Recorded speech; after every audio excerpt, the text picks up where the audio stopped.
સુરતના એક સામાન્ય ઘરમાં સવારનો સમય હતો. રોજની જેમ 35 વર્ષીય સુમન ઘરના કામકાજમાં વ્યસ્ત હતી. 2 બાળકો, પતિ અને સાસુ-સસરાના મોટા પરિવારની જવાબદારી તેના નાજુક ખભા પર હતી. વાસણ, કપડાં, રસોઈ, કોઈ પણ કામમાં તે પાછી પડતી નહોતી. પણ આજે કંઈક અલગ હતું. બપોર થતાં જ તેના શરીરમાં અસહ્ય દુખાવો થવા લાગ્યો. શરૂઆતમાં તેને લાગ્યું કે આ રોજિંદા થાકનો જ એક ભાગ હશે. તેણે એક ગ્લાસ પાણી પીધું અને કામ ચાલુ રાખ્યું, પણ દર્દ ઘટવાને બદલે વધતું ગયું. પેટમાં, કમરમાં અને પગમાં તીવ્ર ચૂંક આવવા લાગી. તેણે ધીમે રહીને બાજુમાં કામ કરી રહેલી તેની સાસુને કહ્યું, "બા, આજે બહુ કમર દુખે છે અને પેટમાં પણ કંઈક થાય છે." સાસુએ ધ્યાન આપ્યા વિના કહ્યું, "વધારે કામ કર્યું હશે, આરામ કર થોડીવાર." સુમને કચવાતા મને કામ પૂરું કર્યું.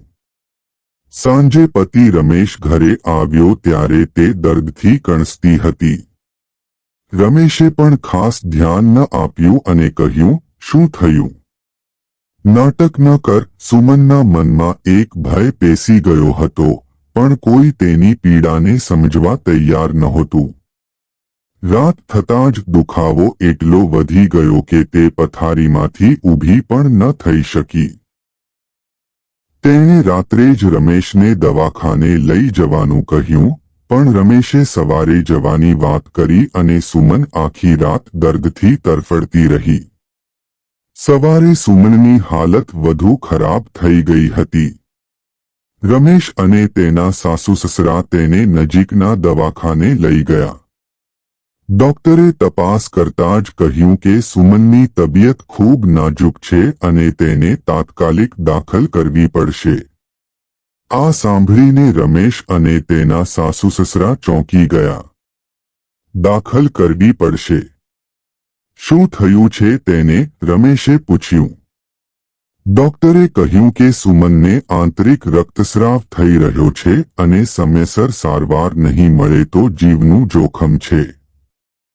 આ સાંભળીને પણ રમેશે ખચકાતા કહ્યું, "પણ આટલો ખર્ચ ક્યાંથી કાઢશું?" સુમન આ બધું સાંભળી રહી હતી. તેની આંખોમાંથી આંસુ વહી રહ્યા હતા. તેને લાગતું હતું કે તેનો પરિવાર તેના જીવન કરતાં પણ પૈસાને વધારે મહત્વ આપી રહ્યો છે.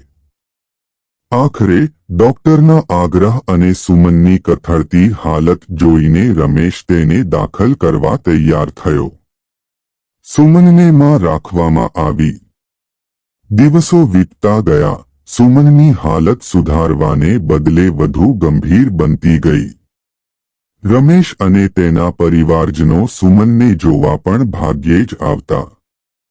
તેમના માટે સુમન જાણે બોજ બની ગઈ હતી.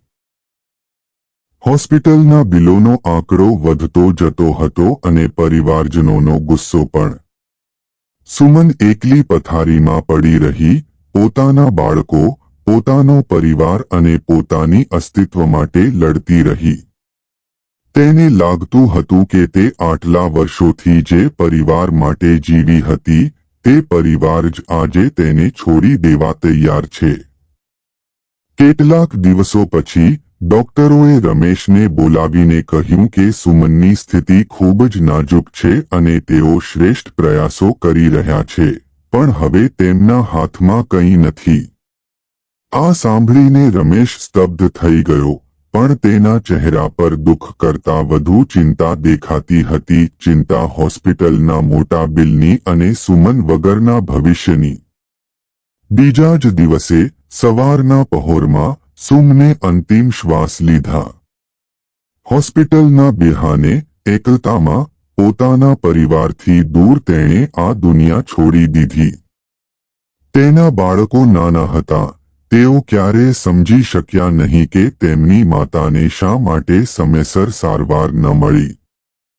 સુમનનો મૃતદેહ ઘરે લાવવામાં આવ્યો.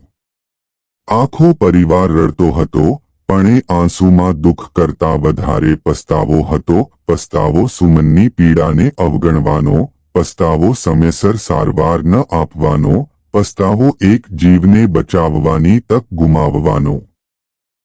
આ ઘટના આપણને સૌને એક મોટો બોધપાઠ શીખવે છે। આપણા સમાજમાં ઘણી સ્ત્રીઓ આવી જ રીતે પીડાતી હોય છે। તેમની તકલીફોને અવગણવામાં આવે છે અને સમયસર સારવાર ન મળવાને કારણે તેઓ અકાળે મૃત્યુ પામે છે। આ સ્ટોરી ફક્ત સુમનની નથી, પણ એવી અસંખ્ય સુમનોની છે જે દરરોજ આવી પરિસ્થિતિનો સામનો કરે છે। આવી કરુણ ઘટનાઓ બીજા કોઈના પરિવારમાં ન બને તે માટે કૃપા કરીને આ સ્ટોરીને તમારા દેશ-વિદેશમાં રહેતા સંબંધીઓ, મિત્રો અને પરિચિતો સાથે શેર કરો।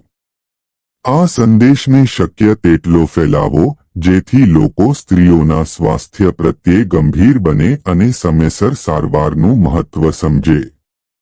જો તમને આ સ્ટોરીથી કોઈ લાગણી થઈ હોય તો કૃપા કરીને લાઈક કરો અને આવી વધુ વાર્તાઓ માટે સબસ્ક્રાઇબ કરો।